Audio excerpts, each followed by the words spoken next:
Hello students. आज मैं BA part 3 आठवां पत्र समकालीन राजनीति के मुख्य मुद्दे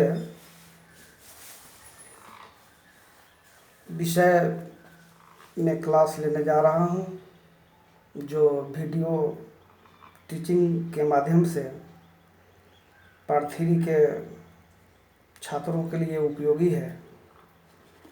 आज का टॉपिक है causes of the cold war, यानी शीत युद्ध के क्या कारण थे।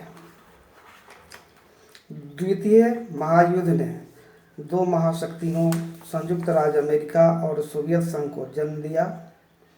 महायुद्ध की समाप्ति के बाद दोनों महाशक्तियां युद्ध से प्राप्त लाभ की स्थिति को बनाए रखना चाहती थीं और अपने प्रभाव के विस्तार के लिए उत्सुक थीं। उनकी आकांक्षाओं की पूर्ति के मार्ग में एक शक्ति दूसरे के लिए बाधक थी। दोनों ही पक्षों को एक दूसरे से कुछ शिकायतें थीं। ये शिकायतें ही मूल रूप से शीत युद्ध की उत्पत्ति का कारण थीं।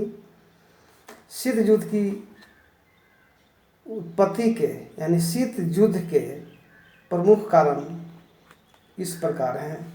पहला, ऐतिहासिक कारण। कुछ पर्यवेक्षक शीत युद्ध का कारण 1917 की बोल्शेविक क्रांति में ढूंढते हैं। सन 1917 की बोल्शेविक क्रांति के समय से ही पश्चिमी राष्ट्र सोवियत संघ को समाप्त करने का प्रयत्न कर रहे थे, क्योंकि साम्यवाद एक विश्वव्यापी आंदोलन था जिसका अंतिम उद्देश्य पूंजीवाद को समाप्त करके पूरे विश्व में साम्यवाद का प्रसार करना था।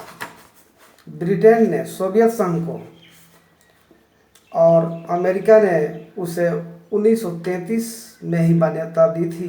पश्चिमी देश साम्यवादी रूस को नाजी जर्मनी की अपेक्षा अधिक आशंका की दृष्टि से देख रहे थे।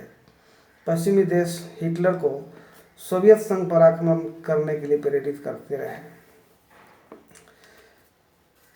शीत युद्ध का दूसरा जो कारण था वह था द्वितीय मोर्चे का प्रश्न। द्वितीय विश्व युद्ध के दौरान जब हिटलर ने सोवियत संघ को भारी जन धन की क्षति पहुंचाई, तो सोवियत नेता स्टालिन ने मित्र राष्ट्रों से यूरोप में नाजी फौजों के विरुद्ध दूसरा मोर्चा खोल देने का अनुरोध किया था, ताकि नाजी सेना का रूसी सीमा पर बड़ा दबाव कम हो सके। परंतु रूजवेल्ट और चर्चिल महीनों तक इस अनुरोध को टालते रहे। सोवियत इतिहासकारों के मत में यह देरी अमेरिका और ब्रिटेन की योजना नीति का परिणाम थी, जिससे नाजी जर्मनी साम्यवादी रूस को पूर्णतया ध्वस्त कर दे। इससे स्टालिन को यह समझने में देर नहीं लगी कि पश्चिमी देश की आंतरिक भावना सोवियत संघ को विनष्ट हुआ देखने की है। तीसरा कारण, युद्धोत्तर उद्देश्यों में अंतर। अमेरिका और सोवियत संघ के युद्धोत्तर उद्देश्यों में भी स्पष्ट भिन्नता थी। भविष्य में जर्मनी के विरुद्ध सुरक्षित रहने के लिए सोवियत संघ यूरोप के देशों को सोवियत प्रभाव क्षेत्र में लाना चाहता था, तो पश्चिमी देशों के मत में जर्मनी की पराजय में सोवियत संघ के अत्यंत शक्तिशाली हो जाने का भय था। यह देश सोवियत संघ के बढ़ते प्रभाव क्षेत्र को सीमित रखने के लिए कटिबद्ध थे। इसके लिए आवश्यक था कि पूर्वी यूरोप के देशों में लोकतांत्रिक शासन की स्थापना हो, जिसके लिए स्वतंत्र निर्वाचन कराना आवश्यक था। स्टालिन के मत में इन देशों में स्थापित साम्यवादी सरकारें ही वास्तविक जनतांत्रिक सरकारें थीं। चौथा कारण, सोवियत संघ द्वारा याल्टा समझौते की अवहेलना। याल्टा सम्मेलन, जो 1945 ईस्वी में रूजवेल्ट, स्टालिन और चर्चिल ने कुछ समझौते किए थे, पोलैंड में सोवियत संघ द्वारा संरक्षित लुब्निन शासन और पश्चिमी देशों द्वारा संरक्षित लंदन शासन के स्थान पर स्वतंत्र और निष्पक्ष निर्वाचन पर आधारित एक प्रतिनिधियात्मक शासन स्थापित करने का निर्णय लिया। लेकिन जैसे ही युद्ध का अंत निकट दिखाई देने लगा, स्टालिन ने अपने वचनों से मुकरना प्रारंभ कर दिया। उसने अमेरिकी और ब्रिटिश प्रेक्षकों को पोलैंड में प्रवेश करने की अनुमति नहीं दी तथा पोलैंड की जनतंत्रवादी पार्टियों को मिलाने की कार्यवाही प्रारंभ कर दी। उसने पोलैंड में अपनी संरक्षित लुब्लिन सरकार को लादने का प्रयास किया। हंगरी, बुल्गारिया, रोमानिया और चेकोस्लोवाकिया में भी सोवियत संघ द्वारा युद्ध विराम समझौते तथा यल्टा और पोट्सडाम संधियों का उल्लंघन किया गया। सोवियत संघ ने इन सभी देशों में लोकतंत्र की पुनर्स्थापना में मित्र राष्ट्रों के साथ सहयोग करने से इनकार कर दिया और सोवियत संघ समर्थक सरकारें स्थापित कर दी। सोवियत संघ की जापान के विरुद्ध युद्ध में सम्मिलित होने की अनिच्छा और उसके द्वारा मित्र राष्ट्रों को साइबेरिया में अड्डों की सुविधा प्रदान करने में हिचकिचाहट ने भी पश्चिमी राष्ट्रों के रूस के प्रति संदेश को बढ़ाया। मंचूरिया स्थित सोवियत फौजों ने 1946 के प्रारंभ में राष्ट्रवादी नेताओं को तो वहाँ प्रवेश तक नहीं करने दिया, जबकि साम्यवादी नेताओं को प्रवेश संबंधी सुविधाएं प्रदान की और उनको संपूर्ण युद्ध सामग्री सौंप दी जो जापानी सेना भागते समय छोड़ गई थी। यल्टा समझौते के विरुद्ध की गई सोवियत कार्यवाहियों से पश्चिमी राष्ट्रों के हृदय में सोवियत संघ के प्रति संदेह उत्पन्न होने लगा। पांचवा जो कारण था सोवियत संघ द्वारा बाल्कन समझौते का अतिक्रमण। सोवियत संघ ने अक्टूबर 1944 में चर्चिल के पूर्वी यूरोप के विभाजन के सुझाव को स्वीकार कर लिया। इसके अंतर्गत यह निश्चित हुआ था कि सोवियत संघ का बुल्गारिया तथा रोमानिया में प्रभाव स्वीकार किया जाए और यही स्थिति यूनान में ब्रिटेन की स्वीकार की जाए। हंगरी तथा यूगोस्लाविया में दोनों का बराबर प्रभाव माना जाए, किंतु युद्ध की समाप्ति के बाद इन देशों में बाल्कन समझौते की उपेक्षा करते हुए सोवियत संघ ने साम्यवादी दलों को खुलकर सहायता दी और वहां सर्वहारा की तानाशाही स्थापित कर दी गई। इससे पश्चिमी देशों का नाराज हो जाना स्वाभाविक था। प्रिय छात्रों, शीत युद्ध का छठा जो कारण था ईरान से सोवियत सेना का न हटाया जाना। द्वितीय विश्व युद्ध के दौरान सोवियत सेना ने ब्रिटेन की सहमति से उत्तरी ईरान पर अधिकार जमा लिया था। यद्यपि युद्ध की समाप्ति के बाद आंग्ल अमेरिकी सेना तो दक्षिणी ईरान से हटा ली गई, पर सोवियत संघ ने अपनी सेना हटाने से इनकार कर दिया। संयुक्त राष्ट्र संघ के दबाव के फलस्वरूप ही सोवियत संघ ने भारत में वहां से अपनी सेनाएं हटाई। इससे भी पश्चिमी देशों सोवियत संघ से नाराज हो गए। सातवां जो कारण था यूनान में सोवियत संघ का हस्तक्षेप। 1944 में एक समझौते के द्वारा यूनान ब्रिटेन के अधिकार क्षेत्र में स्वीकार कर लिया गया था। द्वितीय महायुद्ध में ब्रिटेन की स्थिति बहुत कमजोर हो गई थी, जिससे ब्रिटेन ने यूनान के अपने सैनिक अड्डे समाप्त करने की घोषणा कर दी। यूनान के शक्ति शून्य प्रदेश को भरने के लिए पड़ोसी साम्यवादी देशों अल्बानिया, यूगोस्लाविया, बुल्गारिया आदि द्वारा सोवियत संघ की प्रेरणा से यूनानी कम्युनिस्ट छापामारों को परंपरागत राजतंत्री शासन उखाड़ फेंकने के लिए सहायता दी जाने लगी। परिणाम स्वरूप ट्रूमैन सिद्धांत और मार्शल योजना के तत्वाधान में अमेरिका का हस्तक्षेप किया जाना अपरिहार्य हो गया, अन्यथा यूनान का साम्यवादी खेमे में जाना निश्चित ही हो गया था। आठवां जो कारण है टर्की पर सोवियत संघ का दबाव। युद्ध के तुरंत बाद सोवियत संघ ने टर्की पर कुछ भी भूप्रदेश और बॉस्फोरस के नाविक अड्डा बनाने का अधिकार देने के लिए दबाव डालना शुरू किया, परंतु पश्चिमी राष्ट्र इसके विरुद्ध थे। जब टर्की पर सोवियत संघ का हस्तक्षेप बढ़ने लगा तो अमेरिका ने उसे चेतावनी दी कि टर्की पर किसी भी आक्रमण को सहन नहीं किया जाएगा और मामला सुरक्षा परिषद में रखा जाएगा। शीत युद्ध का नौवां कारण अणुबम का आविष्कार। शीत युद्ध के सूत्रपात का एक अन्य कारण अणुबम का आविष्कार था। यह कहा जाता है कि अणुबम ने हिरोशिमा का ही ध्वंस नहीं किया, अपितु शीत युद्ध कालीन मित्र राष्ट्रों की मित्रता का भी अंत कर दिया। संयुक्त राज्य अमेरिका में अणुबम पर अनुसंधान कार्य और उसका परीक्षण बहुत पहले से चल रहा था। अमेरिका ने इस अनुसंधान की प्रगति से ब्रिटेन को तो पूरा परिचित रखा, लेकिन सोवियत संघ से इसका रहस्य जानबूझकर गुप्त रखा गया। सोवियत संघ को इससे जबरदस्त सदमा पहुंचा और उसने इसे एक घोर विश्वासघात माना। उधर अमेरिका और ब्रिटेन को अणुबम के कारण यह अभिमान हो गया कि अब सहायता ही सोवियत सहायता की कोई आवश्यकता नहीं है। अतएव इस कारण भी दोनों पक्षों में मनमुटाव बढ़ा।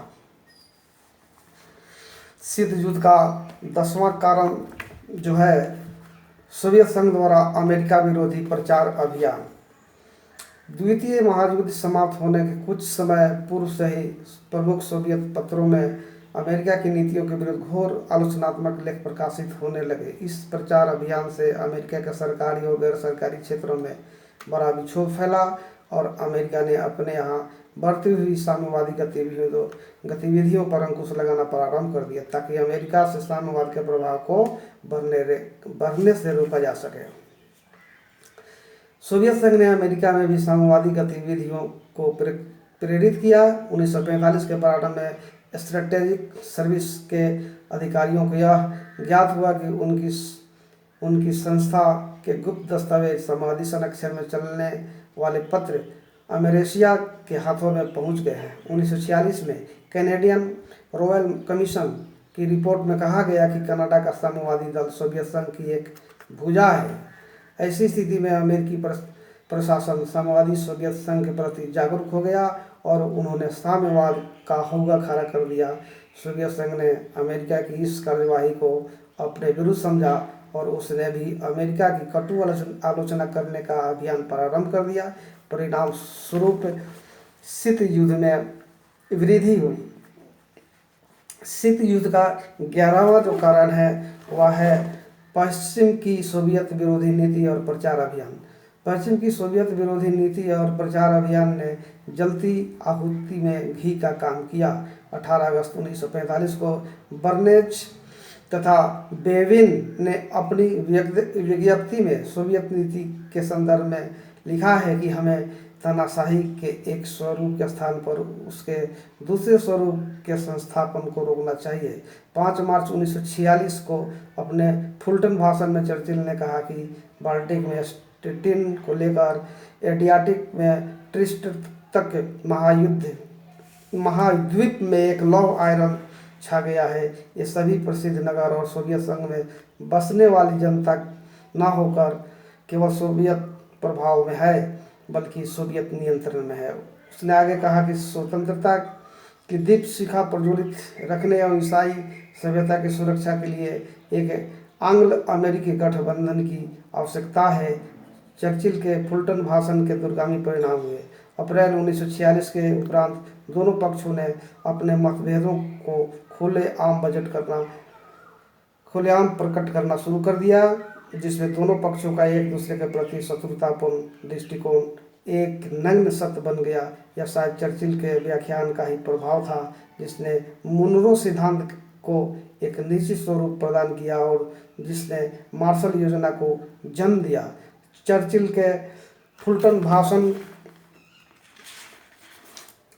के संबंध में कहा गया कि ब्रिटेन के युद्धकालीन नेता के फुलटन भाषण ने शीत युद्ध का वास्तव में प्रारंभ न किया हो तो भी वह प्रथम बुलंद घोषणा थी। 12वां जो कारण है बर्लिन की नाकेबंदी।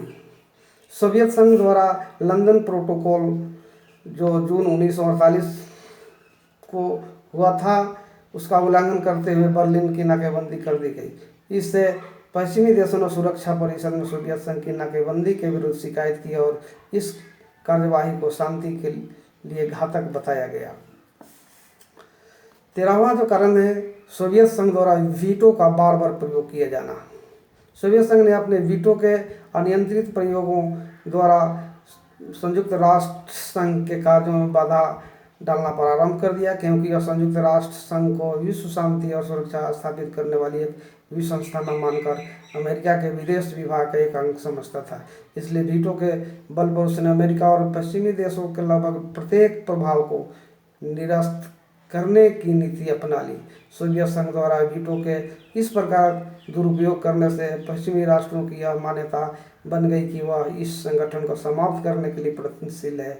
इस कारण पश्चिमी राष्ट्र सोवियत संघ की कटु आलोचना करने लगे, जिसके परिणाम स्वरूप उसने परस्पर विरोध और तनाव का वातावरण और अधिक विकसित हो गया।